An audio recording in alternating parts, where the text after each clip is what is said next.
Recently, I was thinking of designing a page that adapts according to what a user interacts with, like a dynamic page that is adaptive and it's very unique to each user that uses this app. This isn't something new. Almost every app that we commonly use has this thing, from Instagram to TikTok or YouTube, everything adapts dynamically. The thing that was more interesting for me was that I was thinking of a logic to structure this adaptiveness or the personalization for the user, which made me think that even these larger apps probably at the very initial stage had the same thought on based on what logic can we arrange this thing for the user. I would call this as the recommendation design philosophy of these platforms. I wanted to dive deep and learn some of these patterns. And the first app that came to my mind when it comes to recommendations was Spotify, because they are really good at learning from data and making very good suggestions to users. And in order to do this, I went on a big investigation where I started with auditing the app, asking a couple of friends, also went through several articles, their developer API, and by the end of this, I actually did a couple of tests also. So to kind of get an idea of how the recommendation design of Spotify works, after I did my audit, the first thing that was clear to me was that Spotify features were designed around three pillars. The first one being personalization. It starts with the first thing that you see on the app. It is your recent songs or the songs that you're most familiar with or the playlist that you're most familiar with. So very personalized sections are right up front. And as you start scrolling, that's when our second pillar starts taking up, which is discoverability. You start seeing sections like daily mixes or something like more from the artist you like. So these sections are actually a combination between personalization and discoverability. These things you find at the middle of the page, and as you scroll even further below, you actually see that discoverability takes the forefront with sections like these are popular in your area, and finally ending up with the story or TikTok like section which helps you discover new songs. So this is a section that's exclusively for discovering songs only.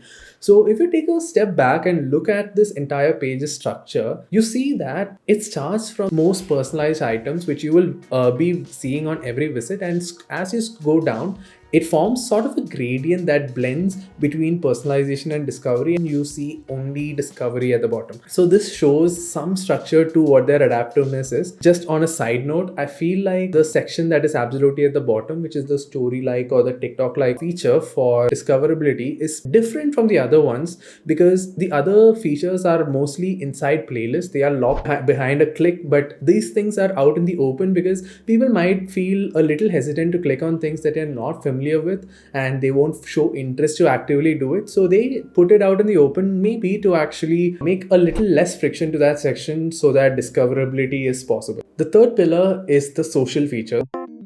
If any feature is not made for personalization or discovery, they would most likely be made for social features. This is obviously apart from the features that are the basic controls for a music player, as well as something like a user-generated content, which are playlists that you can make yourself.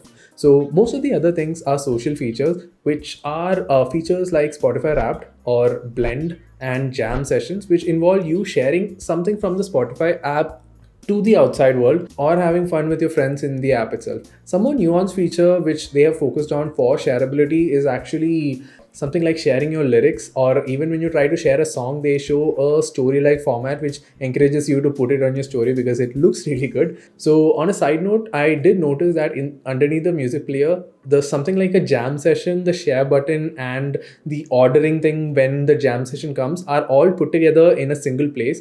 I do not know whether this is intentional to put the social features in one place, but it did look interesting and I can't really confirm it. Coming to one thing that's apart from these features, it is the paid content. Spotify is trying to use paid content in a very minimal way, and they are doing it in a very subtle way also. This includes the occasional song or album that pops up in your first fold. Then there is obviously paid songs that are added to your playlist. There is a tooltip that actually tells you there are some paid songs that are added to the playlist because playlists kinda helps promote new artists and so on. These were some base level findings that I got after an audit. So I wanted to go a little deeper. So I asked video recordings from my friends of their Spotify app, and I wanted to compare the difference and also record my own Spotify app over a period of time and see how it changes according to my usage. So based on this, I actually found something interesting about how sections or widgets adapt. I heard from a friend that he uses the radio format in Spotify a lot, and in his homepage, there is a new section that got added, which was recommended stations, which is a selection of radios that he can jump into. And for someone who listens to podcasts got added. I wanted to test this out, so I started like using a lot more of the discoverability story like feature, and soon enough, within like a few hours, I started seeing a section with those kinds of formats recommended in my homepage just in a few hours itself. So this means that Spotify takes into account on what format you listen to. It could be a playlist, a radio or podcast, or a story like format, and it takes account for it and recommends you sections according to the format that you listen to in your homepage. And in a different use case, something like a daily mix also changes if you don't interact with it. Like I do not use daily mix a lot, so even though daily mixes are found in most of my friends' profiles, it's not found in mine because I have not engaged with it at all. It rearranges your homepage to make the most engaging widget come to the top. Spotify also tries to make the sections interesting on different days, where I see some section like New Music Friday, which is a section that shows up only on Fridays, to introduce some dynamism to the page as well. So those were my findings from the audits. But till now, I didn't look into any article, videos, or anything that is related to Spotify that has been researched by others, because like I didn't want to have a biased view going into it. So now I started looking into a lot more articles, videos, and other anything that I can get a hands on that can give more light into it, which brought me to Spotify's new design philosophy that they came up with, which has three tenets. One is relevant, human, and unified. Coming to relevant, personalization sort of fits into the concept of relevant. And I'll come back to these principles down the line, also trying to explain how they might have used this to create certain concepts. One video that actually gave me a very good walkthrough on how the algorithm works was this video from Wall Street Journal. I recommend you to look into it if you want to go in depth on like how this algorithm works as much as it's revealed.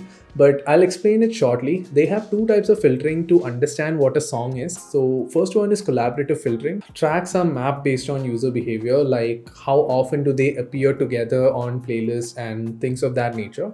And the second one is content-based filtering. It's pretty much dissection of song into factors like danceability, energy, and acousticness. I'm reading this out of the actual metrics that they have released in their developer API. You can go and check it. So basically, this brings into their philosophy of human, where they have tried to create these human attributes to these songs. But in short, they are trying to explain the vibe of a song through numbers, and they have used a lot of attributes to come up with it. This does include the usually expected attributes like beats per minute and the chords that are involved in this. I also looked into this article which mentioned about how daily mixes are made, and in this they were talking about something called as a listening mode. Is like a person might be interested in rap music, and they might be interested in instrumentals, and they might be interested in some melody music, and they keep switching between these different listening modes. And I believe listening modes might be similar to how the content-based filtering, but maybe a grouping of it, but that's just my assumption. So after going through all of this, we understand that there are so many different attributes when it comes to something new like a day list.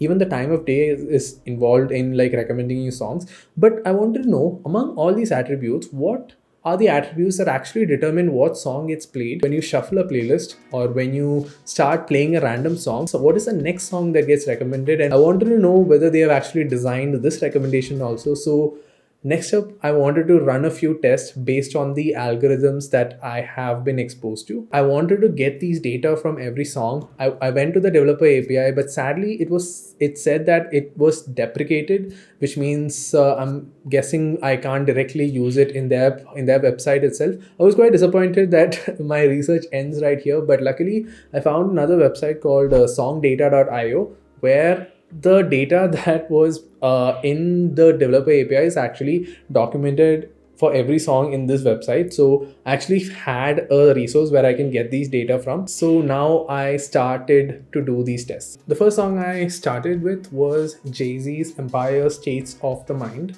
I hope I said it right. I wanted to see what are the next 10 songs that would play when I put it on shuffle. Then take the data out of those songs, see if there are any patterns based on why those songs were recommended. So this was my first test. The findings were pretty obvious because I could just observe it based on the songs that played. They were highly personalized towards me. I could see some unique ones which I could imagine will never get played by any normal recommendation logic. So I wanted to do the same test again, but this time with a brand new account with no bias towards previous recommendations. So I opened a brand new account and did the same test again with the same song.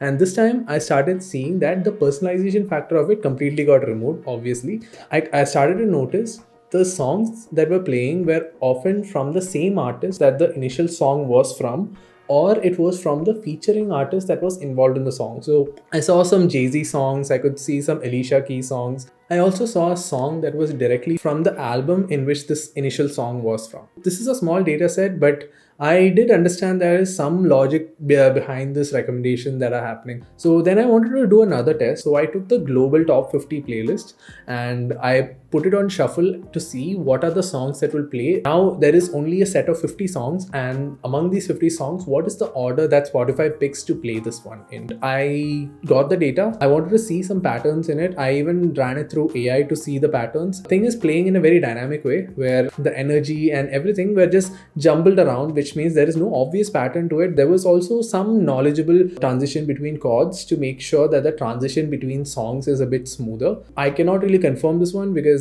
I need to talk to an expert to really confirm whether this is accurate or not.